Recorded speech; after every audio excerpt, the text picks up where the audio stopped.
No pueden esperar una producción con niveles de Hollywood en cada inicio de video, chicos. Por favor.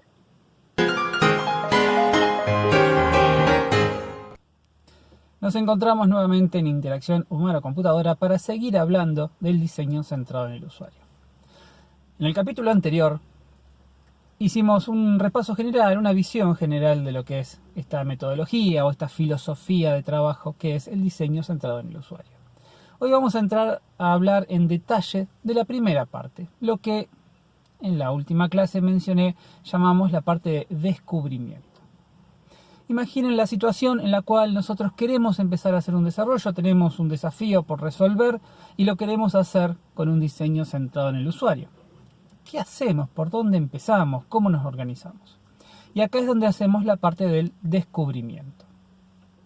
El objetivo del descubrimiento sería entender quiénes son los usuarios, cuáles son sus motivaciones, sus contextos, sus necesidades y qué es lo que el usuario quiere que el sistema haga. ¿Cómo vamos a lograr todo eso? Tenemos por suerte varias alternativas, varias herramientas a disposición. Lo primero que tenemos que tener en cuenta es lo siguiente. Cuando se comienza el desarrollo de un sistema, cuando nosotros tenemos en mente hacer un sistema, es muy poco probable que ese sistema se cree para resolver un problema que nunca nadie resolvió.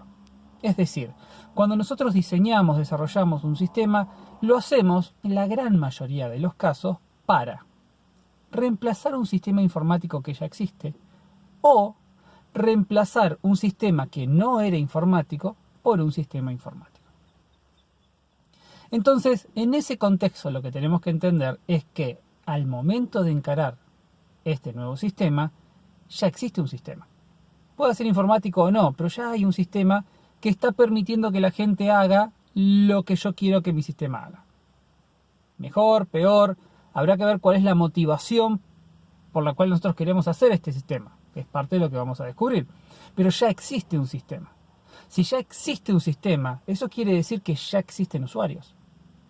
Si yo voy a empezar a hacer un sistema para reserva de vehículos mediante una aplicación móvil, la pregunta que yo me tengo que hacer es, ¿ya están reservando las personas vehículos? La respuesta va a ser sí. Bueno, ¿cómo lo hacen? Quiere decir que ya hay un sistema. Será informático o no, pero ya algo está pasando que permite que la gente reserve autos para alquilar. O lo que sea. Siempre ese concepto que puede ser muy abstracto de sistema, ya existe. Si ya existe, entonces ya tiene usuarios. Y ese es un buen punto de inicio. Ir a ver esos usuarios. Si el sistema es informático y estamos haciendo un nuevo sistema para reemplazarlo, no solamente que ya tenemos usuarios, sino que ya tenemos pantallas, ya tenemos logs, tenemos un montón de información, un montón de lugares a donde ir para conocer mejor al usuario y su motivación. Acá algo que está muy bueno es la técnica que se conoce como las 5 Ws y la 1H, o la H. Esta técnica lo que hace es plantear, sistematizar una serie de preguntas que tenemos que hacernos para poder conocer más sobre el proceso, ¿sí? Y las voy a leer porque nunca me las acuerdo todas, porque son un montón. Las 5 Ws y el H. Las 5 W y la H son porque es el what, el who, el when, el why, el where y el how, ¿sí? ¿Qué, quién, cuándo, por qué, dónde y cómo? ¿Qué es lo que dice esta regla? Que después dejo un link con más información para que lo vean. Que para cada cosa que se haga en el sistema, lo que yo me tendría que preguntar es todo esto. ¿Qué se hace ahora? ¿Qué se ha estado haciendo? ¿Qué debería hacerse? ¿Qué otra cosa podría hacerse? ¿Qué otra cosa debería hacerse? ¿Quién la hará? ¿Quién la está haciendo? ¿Quién debería estar haciéndolo? ¿Quién otro podría hacerlo? ¿Quién más debería hacerlo? ¿Cuándo se hará? ¿Cuándo se terminará? ¿Cuándo debería hacerse? ¿En qué otra ocasión debería hacerse? ¿En qué otra ocasión podría hacerse? ¿Por qué se hace así ahora? ¿Por qué debe hacerse? ¿Por qué hacerlo en ese lugar? ¿Por qué hacerlo de esa manera? ¿Por qué hacerlo en ese momento? ¿Dónde se hará? ¿Dónde se está haciendo? ¿Dónde debería hacerse? ¿En qué otro lugar podría hacerse? ¿En qué otro lugar debería hacerse? ¿Cómo se hace actualmente? ¿Cómo se hará? ¿Cómo debería hacerse? ¿Cómo usar este método en otras áreas? ¿Cómo hacerlo de otro modo? Son un montón. Pero todas estas preguntas nos sirven para sistematizar el proceso de conocimiento. Si yo puedo contestar y debería poder contestar todas estas preguntas, voy a obtener un montón de información sobre la motivación y el contexto en el cual se está trabajando con el sistema. ¿Sí? Así que eso está muy bueno tenerlo en cuenta. Después les dejo el link para que lo miren, lo chusmeen. Obviamente, al momento de averiguar o conocer más sobre esto, vamos a tener que hablar con los usuarios. Si yo quiero primero saber quiénes son los usuarios y hay un sistema que ya existe, puedo ir a ver quiénes están usando esos sistemas. Si estamos hablando de un sistema web, que es el que ya existe, puedo obtener un montón de información estadística sobre quiénes son las personas que están usando ese sistema. Si las personas se tienen que loguear en el sistema que yo voy a reemplazar, de ese logueo puedo sacar un montón de información, perfiles de usuarios, características, demografía, edad, un montón de cosas, dispositivos que están usando para ingresar a la página web. Todo eso me va a servir para crear el perfil del usuario de mi sistema. Y algo que está muy bueno tener en cuenta es que hay varias páginas web que nos ofrecen estadísticas de dispositivos.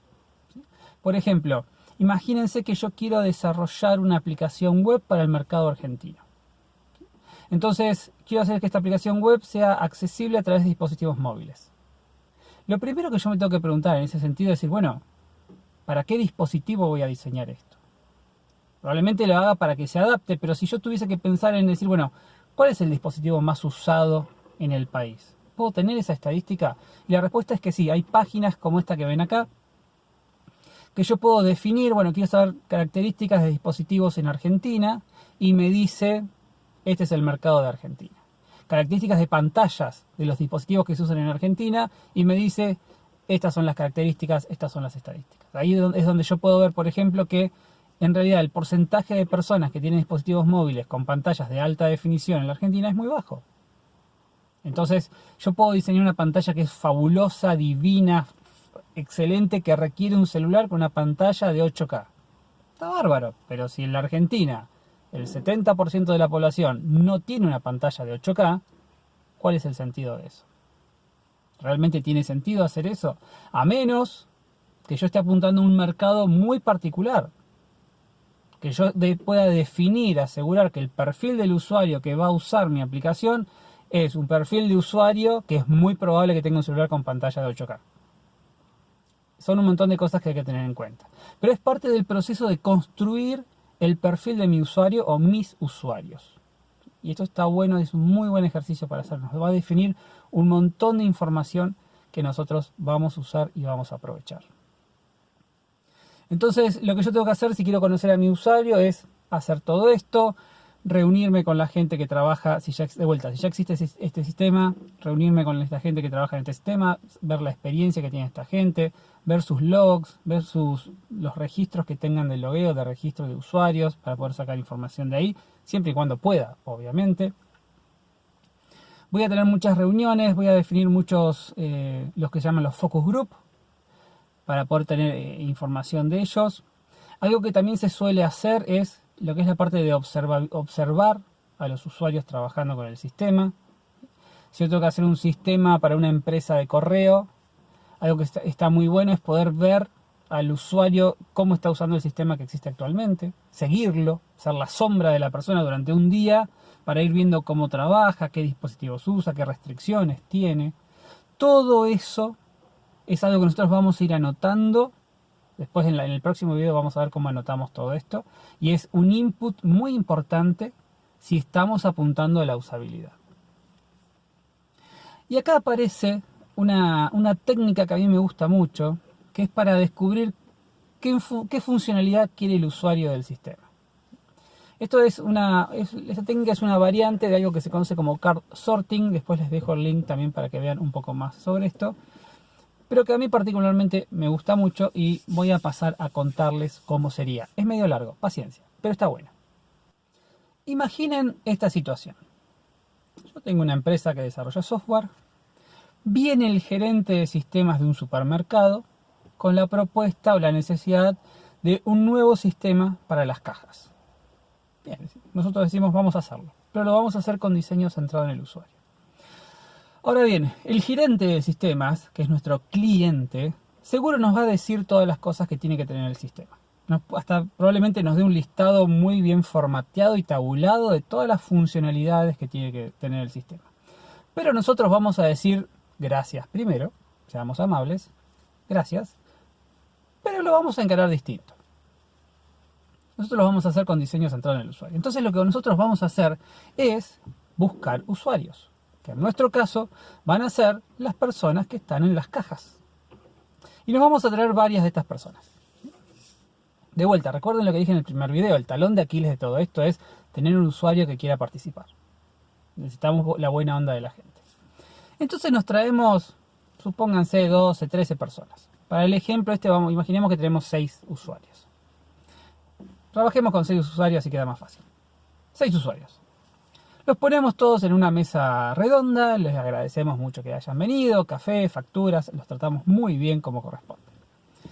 Y les explicamos que vamos a hacer un ejercicio que lo que va a buscar es mejorar el resultado final de esta aplicación. Lo que nosotros estamos haciendo es buscar desarrollar un sistema que sea lo más cómodo y lo más fácil para usar con ellos, y para eso este ejercicio en el cual ellos van a participar nos va a servir, nos va a venir muy bien.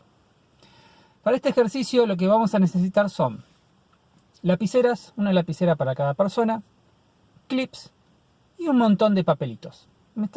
Esto es fantástico y sale 2,50 pesos. A mí me encanta. Entonces un montón de papelitos tipo post-it, papelitos para anotar chiquititos, lapiceras, clips de papel.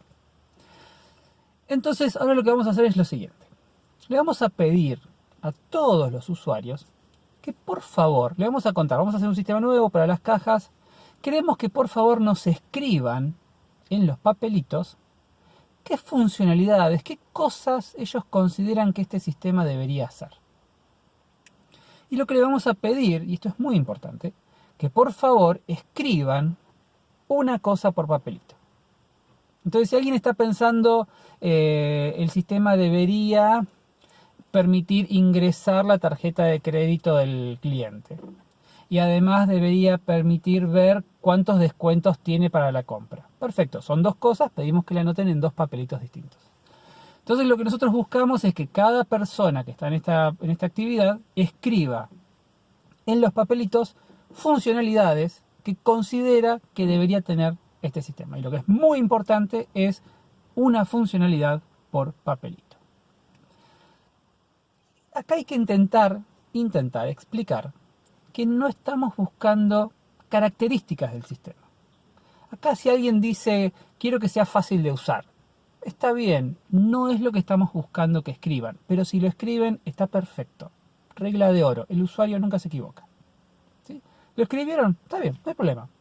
Lo incorporamos, lo tratamos, lo vamos a procesar, no hay ningún problema, no apuntamos exactamente a eso. Entonces le vamos a dar unos minutos, 5 o 10 minutos, para que todos, pedimos que sea un trabajo individual, ya después va a haber momento para charlar, pero en esta primera etapa que sea un trabajo individual, cada uno con sus hojitas empieza a escribir. Si se le ocurren 20 cosas, 20 cosas, se le ocurren 2 cosas, 2 cosas, todo es bienvenido. Entonces cada uno va a empezar a anotar, vamos acá a ponerlo con letras, las funcionalidades que van a ir pensando. Acá en el ejemplo lo vamos a simplificar, A, B, C, M, P, todo eso. 5 o 10 minutos, si ya vemos que nadie está escribiendo, agradecemos por haber hecho esta actividad, esta primera parte, y vamos a pasar a la siguiente. En esta siguiente actividad, ¿sí?, que continúa de la anterior, es todo lo mismo, le vamos a pedir a cada una de las personas que por favor lea lo que escribió. Que no lo explique, no hace falta explicarlo. La gente por ahí va a tener la intención de decir, yo puse esto porque no hace falta. Si lo hacen, bueno, lo hacen, ya está, no pasa nada. Pero para hacerlo un poco más dinámico, para que no se haga muy largo, simplemente decimos, lean. Papelito, ver el descuento que tiene la persona. Papelito, ingresar la tarjeta de crédito. Papelito, pedir que venga un auxiliar a consultar un precio. Entonces, papelito leo, papelito leo, papelito leo. Que cada persona le vamos a pedir que vaya leyendo sus papelitos. Y lo que es muy importante de esta etapa del ejercicio, de la actividad, es aclarar que si alguien más escucha una funcionalidad que le hubiese gustado poner y no la puso, que se la copie. Que es muy importante que lo haga. Entonces, si yo estoy escuchando lo que dice otra persona y esa otra persona dice ver qué descuento va a tener la persona con la tarjeta con la que va a pagar y yo no lo puse y dije, eso está bueno, agarro y me lo copio. Me lo pongo. ¿Sí? Si yo ya lo leí, si yo ya leí mi lista, igual la incorporo. Si yo todavía no leí mi lista, lo incorporo también. Muy importante esto, de vuelta, una funcionalidad por papelito. Si la escucho, me gusta y yo no la puse, me la copio y está todo bien. Y así pasamos por todos los usuarios. Una vez que todos leyeron sus papelitos y se copiaron todo lo que querían copiarse, terminamos esta segunda etapa. Agradecimiento, más café, más facturas, mantener el espíritu contento y la panza llena. Muy bien, ahora sí vamos a pedirles que empiecen a trabajar, ¿sí?, en equipo, que empiecen a trabajar todos juntos. ¿Qué es lo que les vamos a pedir? Lo primero que les vamos a pedir en esta tercera etapa es que por favor junten todos los papelitos que sean iguales. Y esto es importante, que sean iguales. Si esa persona puso ver el descuento que tiene el cliente con la tarjeta de crédito y yo puse ver descuento con tarjeta de crédito, esos dos papelitos los vamos a poner juntos. Si alguien más puso lo mismo, lo traemos a la misma pila. Y así armamos pilas con todos los papelitos que sean iguales. Tiene que ser igual, ¿sí? No es lo mismo que él haya puesto ver el descuento con tarjeta de crédito y yo haya puesto ver descuentos con forma de pago. No son lo mismo. Esto es muy importante que lo aclaremos al principio. Intentemos, busquemos, recuerden, el usuario no se equivoca. Si lo hacen, si lo juntan, bueno, lo juntaron, no pasa nada. Pero intentemos que eso no pase. Entonces lo que vamos a hacer es que junten todos los papelitos que sean iguales, ¿sí?, y que pongan arriba, con lo que los agarren con un clip y le pongan un papelito nuevo en donde ponen cuál es la funcionalidad y la cantidad de veces que apareció. Entonces, eso nos va a permitir a nosotros arrancar con una lista con todas las funcionalidades que se repitieron y las que no, y después nos va a dar como resultado un ranking. Porque después, esto lo vamos a hacer después, una vez que termine, pero fíjense que ya en este momento lo que tenemos son funcionalidades y la cantidad de veces que aparecieron. Entonces, A apareció 5 veces, B apareció 3 veces, C apareció 2 veces. Esto lo puedo ordenar de mayor a menor. Todavía no terminamos, pero fíjense que acá ya tenemos un resultado que nos va a servir. Yo antes les había dicho que en esta metodología, diseño centrado en el usuario, trabajamos mucho con prototipos. Y uno de los grandes problemas cuando uno trabaja con un prototipo es decir, ¿por dónde arranco? ¿Qué es lo primero que voy a prototipar? ¿Qué parte del sistema empiezo a prototipar si yo voy a hacer un crecimiento incremental? ¿Por dónde arranco? Bueno, ¿por dónde voy a arrancar? Si yo tengo que A apareció 5 veces y R apareció una sola vez, ¿cuál de las dos considero que es más importante para el usuario? ¿A o R? A. Claramente A, que es la que más apareció nombrada por los usuarios, es la funcionalidad más importante. Entonces, si yo voy a prototipar, voy a empezar a trabajar por A. Y en algún momento quizás no, en algún momento voy a llegar a R. Y una salvedad, esto no quiere decir que esta es la única funcionalidad que va a tener el sistema. Acá estamos teniendo la vista del usuario. En lo que es el uso del sistema por parte del usuario, estas son las funciones que él ve importantes. Van a pasar dos cosas, por lo menos dos cosas van a pasar. Al momento de desarrollar esto y desarrollar estas funciones, vamos a descubrir que necesitamos funciones extras. Perfecto, se agregan. Y puede llegar a venir el gerente de sistema del supermercado a decirnos, necesitamos que el sistema tenga esta función. Sí, señor, por supuesto, la incorporamos. Pero, fíjense que al momento de evaluar prioridades para el usuario, no va a ser lo mismo A que esta otra que me pide el gerente de sistemas. No quiere decir que no la vayamos a implementar, la vamos a implementar.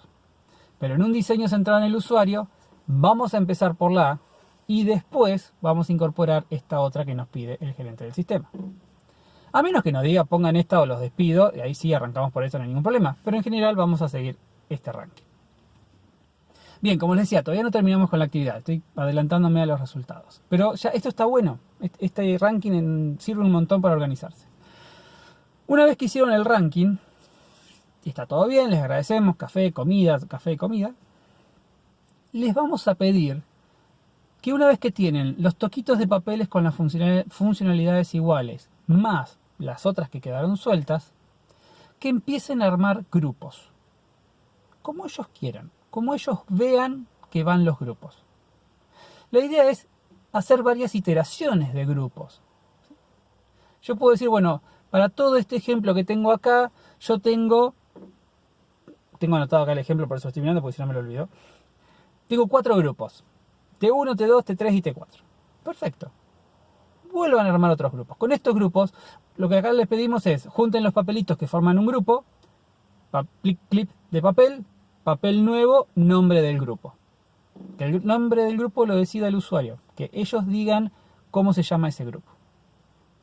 Entonces, en una primera iteración de esta etapa, tenemos 4 grupos. Y le pedimos, bueno, a estos 4 grupos, vuelvan a agruparlos. Y vuelvan a agruparlos, y vuelvan a agruparlos, y seguimos iterando hasta que nos queden 2 o 3 grupos o sintamos que ya no se puede avanzar más. Y acá terminó, ya está. Listo, no hay más nada para hacer. Agradecemos mucho la participación de la gente, le podemos hasta dar algún certificado si quieren de que participaron, estas cosas les encanta. Y los mandamos para su casa. ¿Qué es lo que tenemos nosotros acá? Por un lado tenemos el ranking con todas las prioridades para las funcionalidades. Y si yo necesito ordenar cómo voy a implementar esto, acá ya tengo un orden para seguir. ¿Y qué es lo último que yo obtuve? ¿De qué me sirve esto? ¿A qué se parece esto? Esta agrupación de grupos es un menú. No solamente que lo que tengo acá es un menú diseñado por el usuario, es decir que la forma como el usuario agrupa funcionalidades es esta, sino que también lo tengo con la terminología del usuario. Y eso vale mucho. ¿Sí? Acá tengo el nombre del menú. Arrancando de llegando hasta acá, tengo todo acá. Porque el gran pecado que nosotros cometemos muchas veces en el desarrollo de sistemas es nosotros imponer nuestra creencia, nuestro conocimiento, nuestra forma de pensar en los sistemas que hacemos. Y nosotros no somos muchas veces los usuarios del sistema que hacemos. Para nosotros por ahí la opción es imprimir. Entonces el menú dice imprimir. Pero el usuario, por el tipo de usuario que es, no le dice en su trabajo imprimir, le dice plotear. Entonces, ¿las dos cosas mandan a imprimir un documento? Sí, las dos cosas mandan a imprimir un documento. Pero si el usuario le dice plotear, y nosotros estamos trabajando con un diseño centrado en el usuario, lo que corresponde es que la opción, el menú, diga plotear. ¿Sí? Y eso lo vamos a descubrir cuando hablamos y hacemos cosas con el usuario, como este tipo de actividades. Y ahí es donde empieza a aparecer el trabajo con la usabilidad. Esta actividad está muy buena, yo recomiendo que si pueden hacerle la hagan. Sale 2,50 pesos, la resuelven en media hora, 40 minutos, realmente lleva muy poco tiempo y se sacan un montón de cosas. ¿Sí? En este ejemplo quedó todo muy chiquitito porque era un ejemplo muy sencillo de juguete. Por lo general el usuario va a escribir más cosas, puede haber más para trabajar después, pero el resultado que uno obtiene de esto es muy importante. De nuevo, necesito un usuario que venga. Si yo no puedo hacer que el usuario venga, porque el usuario no quiere venir o está en el medio de una cuarentena con distanciamiento social y no puede venir, podemos buscar otras formas de hacerlo. Lo que es la tercera tarea de la materia es básicamente hacer este trabajo. ¿Sí? Yo les dije, lo que yo quiero que hagan es armen una encuesta, describan de qué se trata el sistema y mándenle esta encuesta a la mayor cantidad de gente posible que se ajuste con el perfil que ustedes crean de su sistema. Y pregúntenle a esa persona qué funcionalidad te gustaría tener en este sistema. Yo voy a hacer un sistema para controlar la configuración del auto para ponerlo en marcha. ¿Qué funcionalidad te gustaría poner en ese sistema? Está bueno ese ejercicio de pedirle a otra persona que piense la funcionalidad del sistema que nosotros estamos pensando. Porque esa otra persona va a ser realmente el usuario. Entonces esa forma de pensar nos sirve mucho. ¿Qué es lo que vamos a hacer en la materia con esta tercera tarea? Una vez que ustedes obtengan todos estos resultados, ¿sí?, vamos a hacer esto que hacíamos recién acá, juntar todos los que sean iguales para armar un ranking. Entonces ustedes van a tener que recopilar toda la información que les da el usuario, armar el ranking, y por lo que es la tarea de esta materia nos vamos a quedar solamente con el ranking, no vamos a hacer la parte de los grupos. Pero este ranking va a estar bueno porque lo van a usar después ustedes para definir por dónde van a empezar a diseñar e implementar. Porque como es un prototipo lo que vamos a hacer, o lo que normalmente uno hace en esta metodología, uno no va a arrancar implementando todo. Arranca con una partecita. Bueno, este ranking que ustedes van a armar es el que va a definir qué partecitas van a incorporar. ¿Sí? Entonces, esta es la idea general de la etapa de descubrimiento. Descubrir qué es lo que quiere el usuario, por qué quiere hacerlo, cómo quiere hacerlo, en qué contexto quiere hacerlo, qué dispositivos va a usar el usuario para hacerlo, qué restricciones tiene el usuario para hacer las cosas. Todo esto lo vamos a obtener viendo al usuario, hablando con el usuario, analizando documentación si es que existe sobre cómo opera el usuario. Hay muchas herramientas hoy en día que permiten loguear actividades, en particular en páginas web. Esas herramientas son útiles para ver cómo trabaja, cómo piensa el usuario, en qué puntos de un sistema actual el usuario encuentra trabas, poder ver cuáles son esas trabas para que el nuevo sistema no las tenga. Eso es hacer diseño centrado en el usuario. Esto es la etapa en la cual nosotros descubrimos todas estas cosas. Ahora la pregunta es cómo yo documento todas estas cosas. Y acá es donde aparece UML. Lo que vamos a ver en el próximo video es, vamos a tener una charla sobre lo que es UML y qué partes de UML, ¿sí?, qué modelos de UML nosotros podemos usar para poder documentar todo esto. Vamos a hablar de los casos de uso, diagramas de estado, grafos de estado, diagramas de secuencia. Todos son distintas formas de escribir esta información que a nosotros nos van a servir. Así que bien, este es el último video de la semana. La semana que viene seguimos con UML. Entre hoy y mañana se publica la tercera tarea dentro de la página Moodle para que ustedes hagan las encuestas y empiecen a recopilar los datos. Buen fin de semana, espero que estén todos muy bien y nos vemos pronto.